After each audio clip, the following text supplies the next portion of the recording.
江です。今回は富士の国地球環境史ミュージアムに来ています。それでは早速中に入っていきたいと思います。レッツ潜入。キャッチライブ静岡です。はい、本日はよろしくお願いします。ご来館ありがとうございます。はい、今日は取材に来ました。そうですか。はい、初めてでございますか。そうです。はい。そうですか。そうしましたらですね、今日幸いにして、サポーターさん、無料ボランティアさんのガイドさんがいらっしゃいますので、お時間の方はございますか。はい、大丈夫です。30分ぐらい。30分ぐらいでよろしいですね。はい、かしこまりました。少々お待ちくださいよね。今、確認をいたします。サポーターさん、いらっしゃいました。少々お待ちくださいね。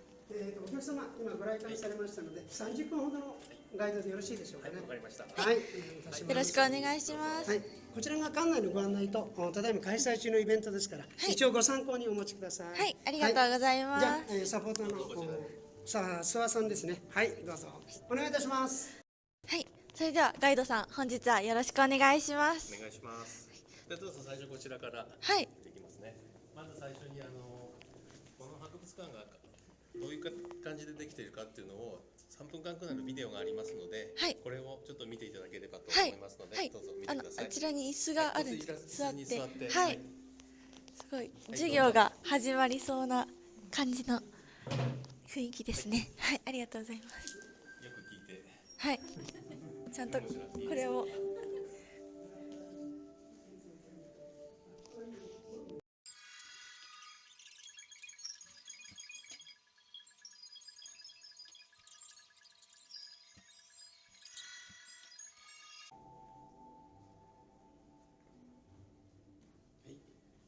はい、ありがとうございました。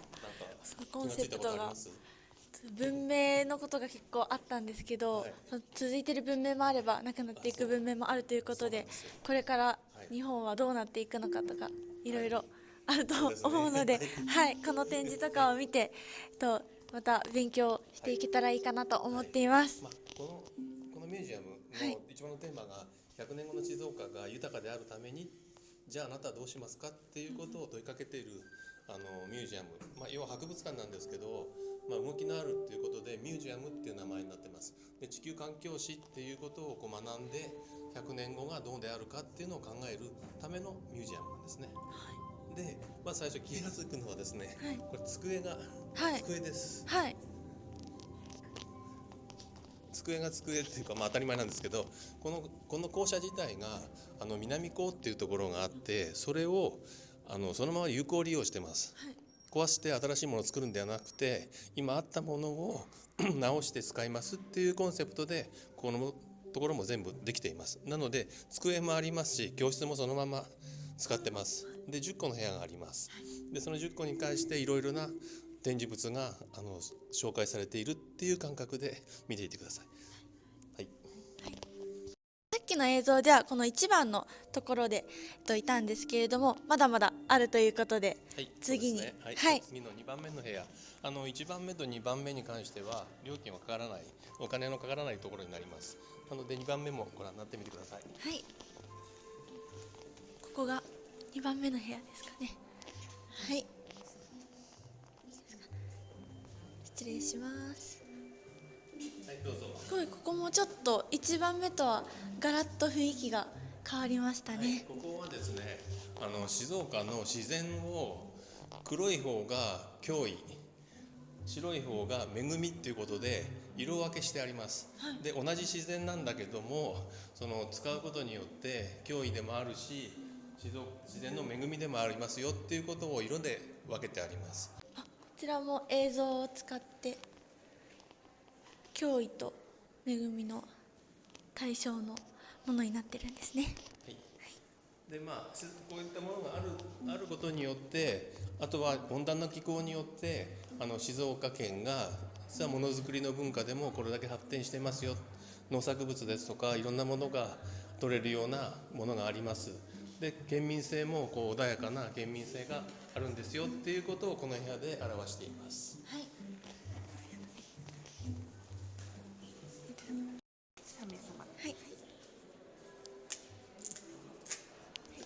ありがとうございます。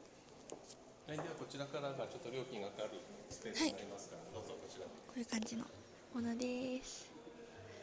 じゃあ早速入ってみましょう。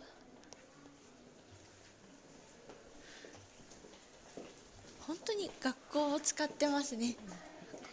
あ、すごい。はい、はい、お願いしまこす。ちらがですね、多様な沿岸植物、沿岸環境と生物ということで海を表しています。で、2色に色分けしてありますけども、海の中と外っていう感じで、入り口から浅い方から深い方にっていうことで一応展示物も展開してあります。はい。ではちょっと見てください。この辺はですね、一番浅いところすごい。にいる海洋生物っていうことで一応こう展開をさせていただいてます。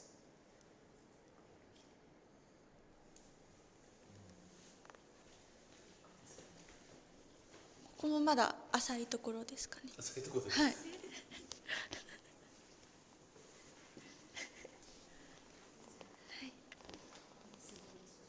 なんかこう海の中に入った感じでこう見ていただければと思います。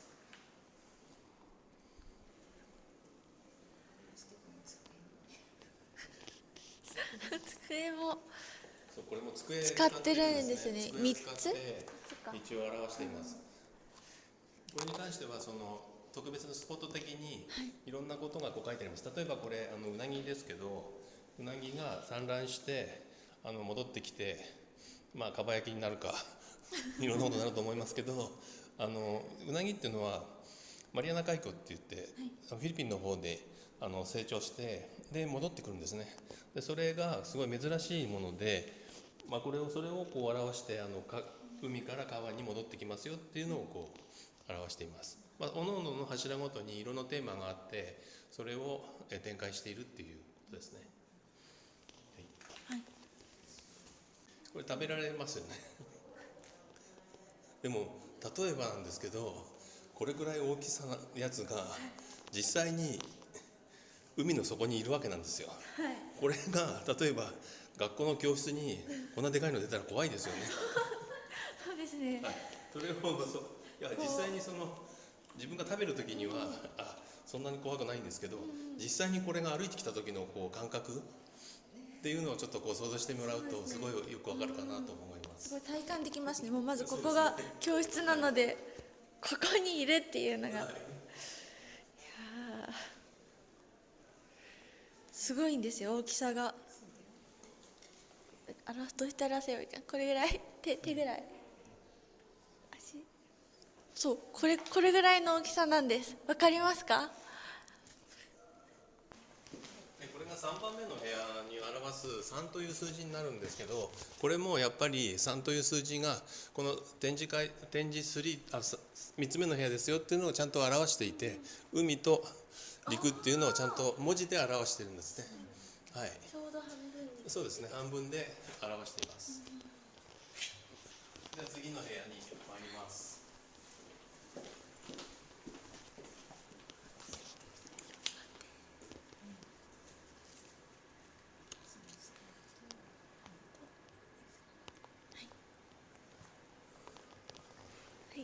すごい動物が、そうですね、たくさんいる。ここは陸上の動物を表しています。今度は逆に山の上の方から下の方に行くような展示になってます。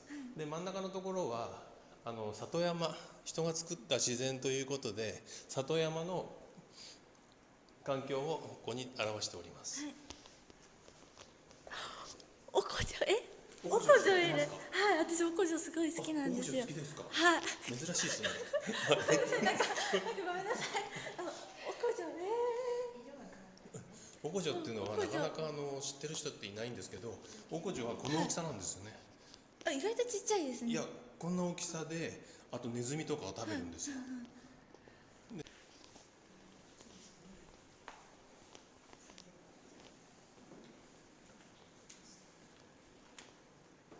静岡は本当に富士山が一番高くて海まですごいこう距離差が高低差が非常にありますので、たくさんの動物がいますよっていうことも含めてここのところで展示させてもらっています。すごいいろいろ気になる。すすごい長居しちゃいそうですね、ここは。はい。次がここが先ほど言ったように里山という人間が作った環境を、水田を中心に人間が作った環境をここで表しています。で、ここに座ってもらっていいですか。はい。なんかご飯置かれてるんですけど。里山は人がお米を作るために作った環境なので、人が中心であって、でその人によっていろんなものがこう植物連鎖っていうもの、連鎖っていうのもあると思うんですけども、そういったものがこう広がっているっていうのをこの机を使って表しています。なるほど、はい、すごい自分もこのはい、一体となって、そうですそうです。この人が中心となって、この環境ができているっていうことを表しています。すごいですで、ね。これはこの矢印は、例えばお米は人が食べますよね。はい、そうです。人って書いてある、ちゃんと。は書いてありい。ます。で、それもそのつながりなんですよ。このお米を食べるものがどれだっていうとか、ああ、これその辿っていけば、そう、辿っていけばわかるんですね。全部つながってますよと。お米を食べるのはこうやって、あ、これ食べるんですか？蝶々。それ銀杏ですけど、一文字スタイルなんですけど、はい、要はこの葉っぱをその幼虫が食べるんですね。で、それをこのカエルがカエルが食べると。食べて、はい、でそれをあちらにいるブラックバスが食べると。あで、あとここに三角とかがこうついてるんですけど、はい、三角が外来種です。で、二重丸ついてるやつが絶滅危惧種になっています。あ、そうなんですね。はい。なのでこの川端モロコなんかはもう絶滅危惧種になっていますので、あんまりいなくなっちゃってるよっていうやつですね。で、逆に三角のついたブラックバス、オオクシバスは外来種なのでですね。ただここで生態系ができているので、ただ単に例えばブラックバスがたくさん増えちゃったから、じゃああれを取っちゃって言ったら、それ取ることによって他のところにも影響が出てきてしまうんですね。例えばブラックバスがいなくなることによって、途切れちゃうことによって、例えばアマガエルが増えちゃうとか、そういうことも食物のこのバランスっていうのも必要かなとは思います。ただ単になくせばいいっていうわけではないですよっていうのも一応このペースで表しています。で、こちらがですね、オンデンザメというサメになります。で、これでかいんですけど、これでまだ子供です。そうなんですか。はい、こう書いてありますけど、あ、ここに。はい。なるほど。で、これ年がすごいんですよ。270歳から500歳ぐらいってすごい言われて、長生きしますね。長生きのサメなんですね。で、深海ザメの一種なんですけど、こういったものも駿河湾には住んでいますっていうことで、こちらに展示させていただいてます。じゃあこれからこれが大きくなるっていうことなんですね。そうですね。あと500年くらい。500年ぐらい生きてるかな。これが5番目の部屋でバランスを見せています。はい、自然と人のバランスっていうことで一応展開をさせていただいてます。ではどうぞ見てください。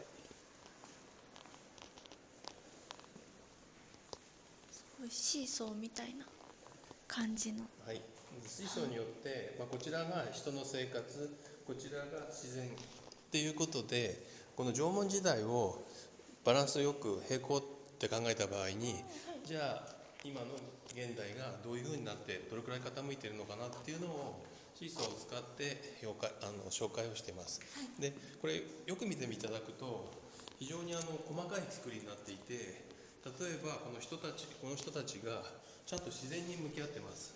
はい、で、自然に向き合っていると木もよく見ていただくと分かると思うんですけど、こう4点見る間にすごい太いですよね、木が。そうですね。はい、木が太いですし、間に動物もいますし、よりこう精巧にできていて、時代の背景がこうきっちりできるような展示になっています。で、本当によく見ると、この縄文時代は狩猟をしていたので顔がきつくてですね、こちらの弥生時代、これ農産業をするようになるんですけど、そうすると顔がもうちょっとだけ穏やかになるっていう風にちゃんとできています。で、自然を生かして利用する時代と弥生時代が言われておりまして、森を切り開いてこういう畑田んぼを作ってそこで生活をしているっていうことを表していますけど、ちょっとだけもう自然がちょっと浮いてしまって人の生活がちょっと傾き始めてしまっているっていうことですね。はい。すごいちゃんとここも椅子使ってるんですね。そうなんです。このところがすごい。はい、ちゃんと椅子を使って、はい、練習してあります。結構傾いてきましたね。江戸時代は。そうですね。江戸時代になると、木工製品だとかが工場でこう作れるようになると、今度は植林をするようになります。木がたくさん木を削ることによって植林をしないともう賄いきれない部分も出てきてしまっているので、木を切って新しく木を植える、あるいはお茶の畑を作るっていうことが行われるようになりました。そうするとやはり人の重さの方が非常に重くなって、こちらがちょっとこう浮いてきてしまっているというような状況になっています。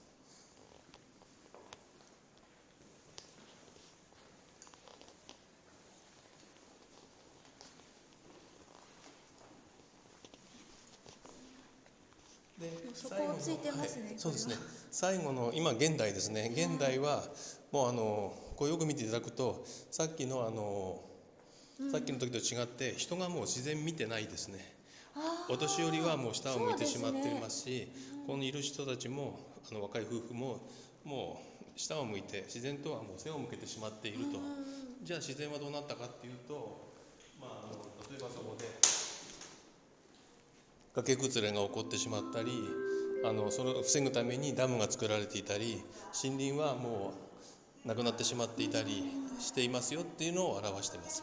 でこれは一応ですね、2008年平成20年の時に日本で一番人口が多い時の設定になっているので、この車もこの人たちの服装も2008年を基準に作っております。約1億2800万人の時が一番ピーク出したので、その時の情景を一応作ってあります。2番目の部屋になります。はい、ここは2階ですね。2階になりますね。はい。でこちらからどうぞ。はい。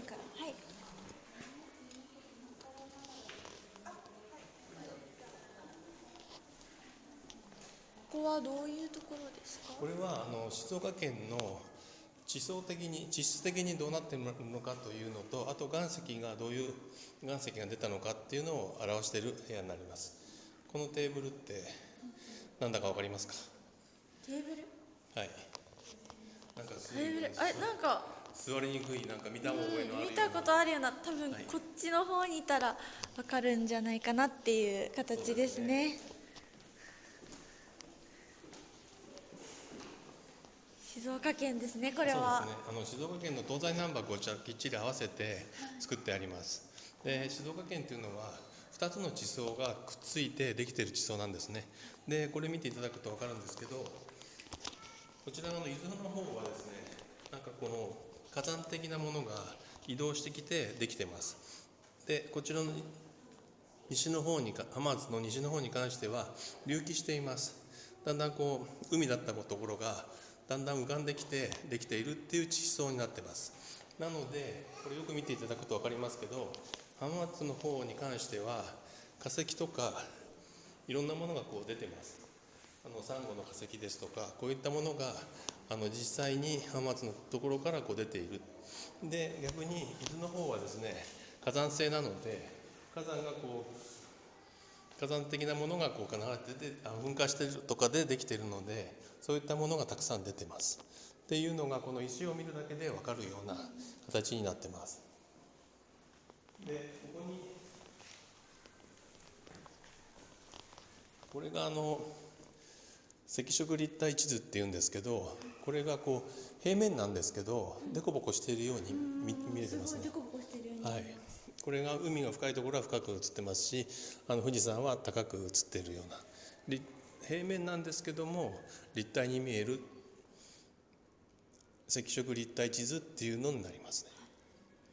なのでもう静岡県はこれだけ深いところは深いですし、高いところは高いというふうなこれを見れば分かるということになってます。はい。昔は静岡県にもこれが虎です。はい。こっちがね象です。はい。象とか虎がいました。大陸がつながっていたので、そういった動物もいたという標本になります。でこの象に関しては、この清水の近くのとこの辺でも出土されているので、この辺にも象がいたというふうに言われております。これ象のどこらへん？象の下顎ですね。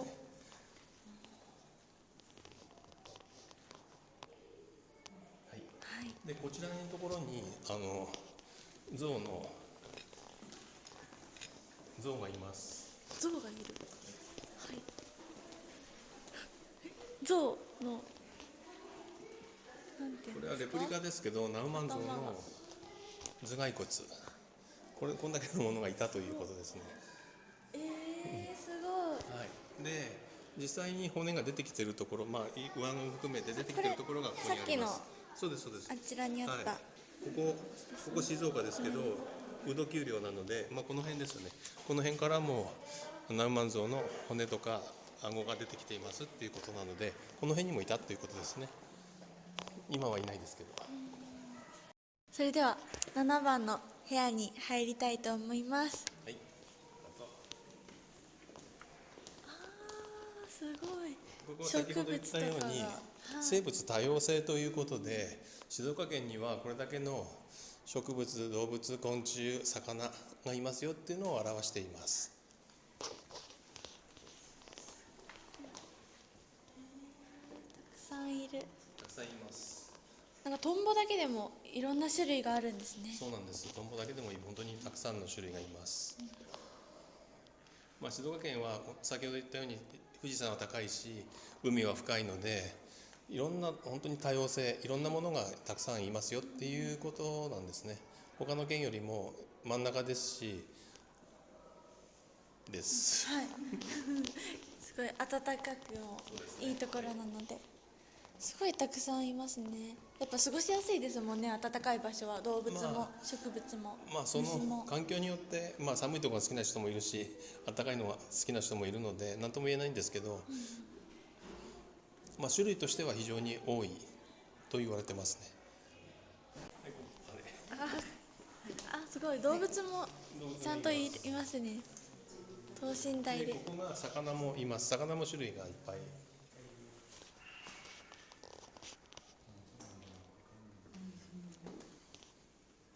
ただこの魚はホルモニン漬けになってしまっているので、色がちょっと褪せてしまっていて、実際の色とは随分変わってしまっていますけども、やっぱりこれだけの種類がいますよっていうことを展示させてもらってます。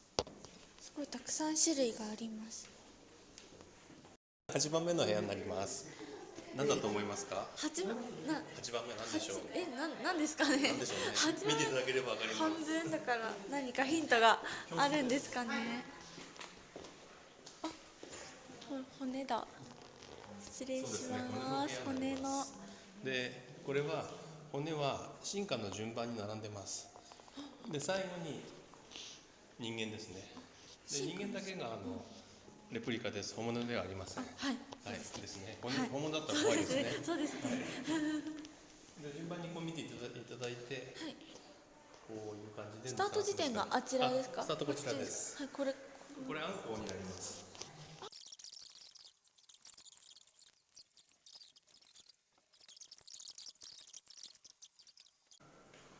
これ人はですね、友達がレントゲン技師なんですよ。レントゲン技師でこれ見たときに、これは西洋系の若い男の骨だって言ってました。なんでかっていうと膝から下が長いそうです。それがですね。日本人よりも長いそうなので、これを見ただけで外人だっていうのが分かると言っておりました。でこれがそうですね。これが骨の教室って言って、ここに立って骨の生徒を授業をするっていうシチュエーションになっております。すごい。じゃあすごいですね。はい。じゃあこの問題分かる人とかって言って。そうですね。そうするとタヌキが嘘つくかもしれないですね。キツネとタヌキが。騙されないように気をつけてください。ちゃんとこれ見て、すごい。なかなかないですよね、こういう光景は。時々子供が来ると怖くて入れない子がいます。これ怖いって言ってなんか夜ああいう人が出てきちゃうと非常に怖いので、はい、ちょっと明るくしてもらって、すごいこういう工夫もされててすごいいいですね。教室のような感じで。今日は全員カミツキガメって言って、あ、そうですね。誰も欠席者はいないですね。すごい。これ今まで多分気がつかなかったと思うんですけど、この廊下が全部で200メートルぐらいあります。それを365日をその生物が誕生して人間がいつ出てくるかっていうのをこの箱の位置で表しています。正確に箱の位置があります。で、今は11月4日。さて人間が登場するのは1年のうちのどのくらいでしょうかっていうのがこれで分かるようになってます。だ地球が誕生して人間が出てくるまでにそれを365日で割ったら、じゃあいつになるのかなと。いつでしょう。いつぐらい？これが11月4日だから、そうですね。年末なんで。11月4日にはまだ人ま間はだいないんですよね。ももう3月とか。生物も登場し違うよ、てない。1月から始まる。そう、1 1月から月から始まって、でも年末だけどまだ登場してない。生物も登場してないですね。いつぐらいなんですかね。そう、それがこう見ると分かります。11月19日にこういったものがやっと地球に発生しましたっていうことですね。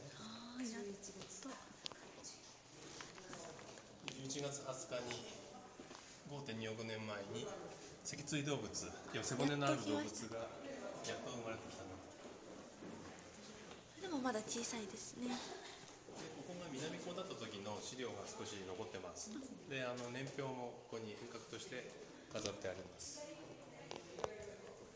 でもこれまだ12月ですね。はい、そうです。これは26日でも26日に哺乳類がやっと登場しました。出てきましたね。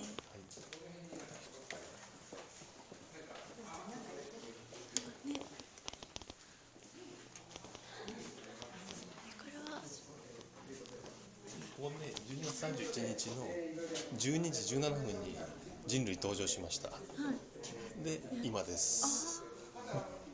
やっと登場しました。はい、これがルーシーちゃんです。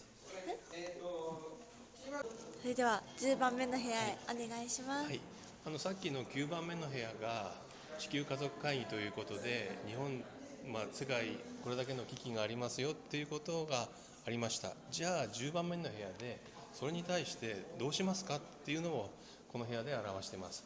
例えばさっき言ったように水がなくなりますよって時に、今までは1週間に、毎日お風呂入ってましたと。お風呂入ってきれいにして、よかったなって時に水がなくなってきましたと。そしたら1週間に1回か2回かしかお風呂入れませんよって時にどうしますかと。みんな臭くなっちゃいますよね。ありますね。みんな臭くなって、特にお風呂嫌いな人はもう思いっきり臭くなるんですけど、それは我慢になります。お風呂入れないっていう我慢が入りますよね。でも人は頭を使います。で、我慢しないでお風呂に毎日入れる方法を考えます。で、そのヒントとなるのがここにいろいろあります。例えばこれモリアンガエルっていうカエルですね。で、泡の中に卵を産みます。で、水を泡にすることによって体積を増やす。そうすると少ない水でお風呂に入れるかもしれない。例えばここにお風呂入ります。これも少しの水で泡を立ててここに入ります。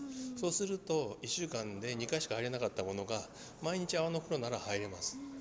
それは人の頭を使ってこういう生物のいろんなヒントをもとにいろいろ考えて我慢しないでその生活ができるっていうのができるってことですね。なので今後のその世界も含めて我慢しないでその現状の生活を維持して満足できるようにするにはどうしたらいいかっていうのをここのところで考えるようなことになっています。それが先ほど一番最初の部屋で100年後の静岡県が豊かであるためにっていうのがここで表されるつながってくるんでですね。つながってくるんですね。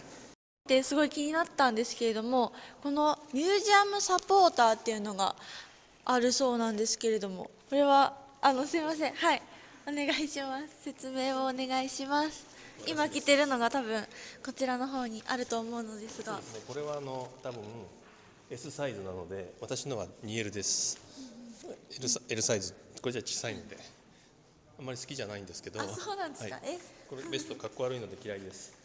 このミュージアムってサポーターっていう制度がありまして、私もそうなんですけど、大体サポーターが登録で大体80人から100人くらいいます。毎年30人から40人くらい新しく入るんですけど、その方たちがまず最初にこの一番の仕事としてこの展示解説、私今してましたけど、いろんなものを解説するっていう仕事をしてます。で次にですね、コンテンツの充実化、これはいろんな標本だとかを整理整頓したり見せるようなことをしますよっていうことですね。で3番目が普及活動企画運営補助、いろんなイベントがあります。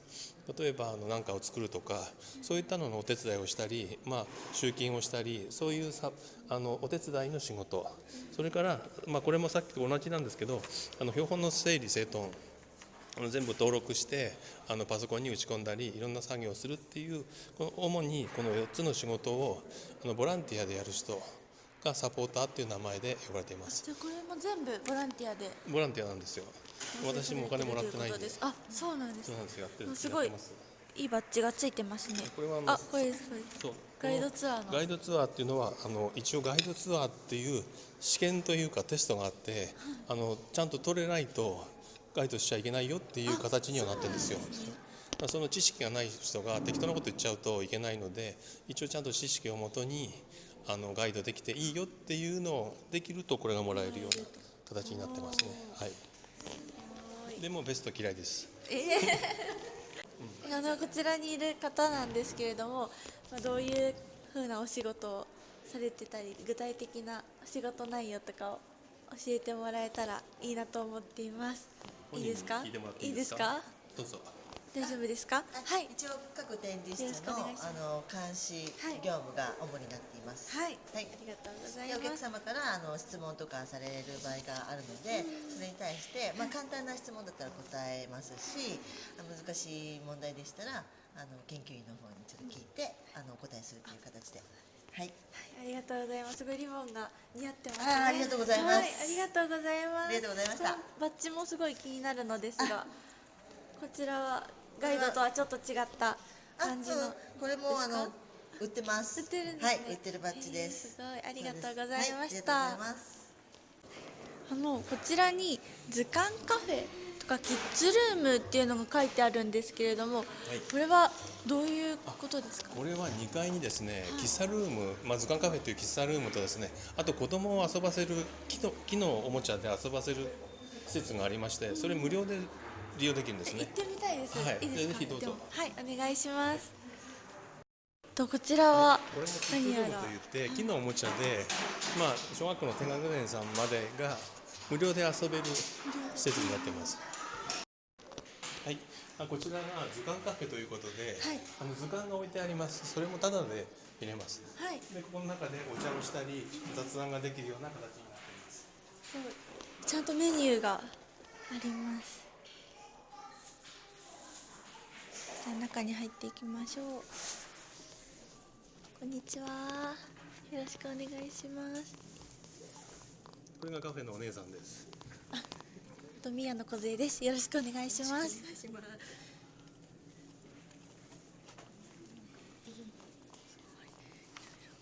これすごい気になる。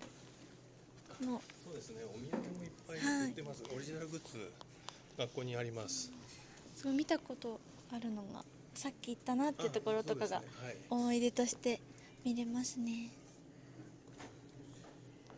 中入ってみていいですか？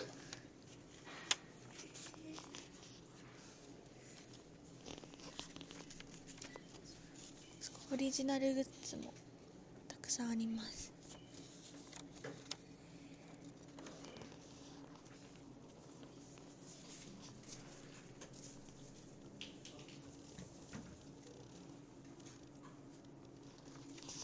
サメのグッズが多いですね。これもあ、サメじゃないのもいるけど、どうですか？本当は見えます。本当は南アルプスがここから見えるはずなんですけど、今日は見えません。こ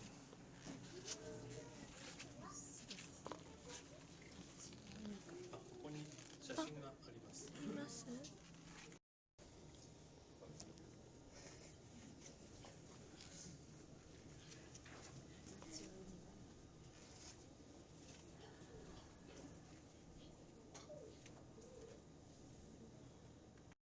はい、ということで富士の国地球環境史ミュージアムに行ってきたのですが、私本当に初めて行くところですごく楽しかったです。で、展示物もたくさんありながらも地球についてとか日本についていろいろ学べるいい機会になりました。で、多分この収録30分だと思うんですが、実際は本当にもう2時間以上ここにいたということなので、それでも全然見切れないものだったので、また機会があったら行ってみたいなと思っています。で、そしてその地球環境史ミュージアムたくさんイベントを開催しているということで、数えたかな、こういう感じでたくさんイベントが開催してます。で、後ろの方にもまだまだ盛りだくさんなイベントがあります。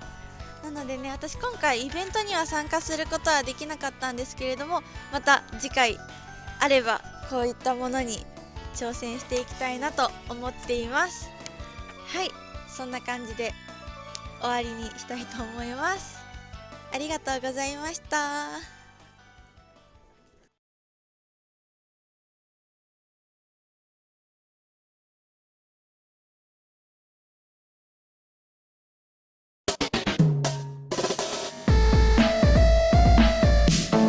Thank you.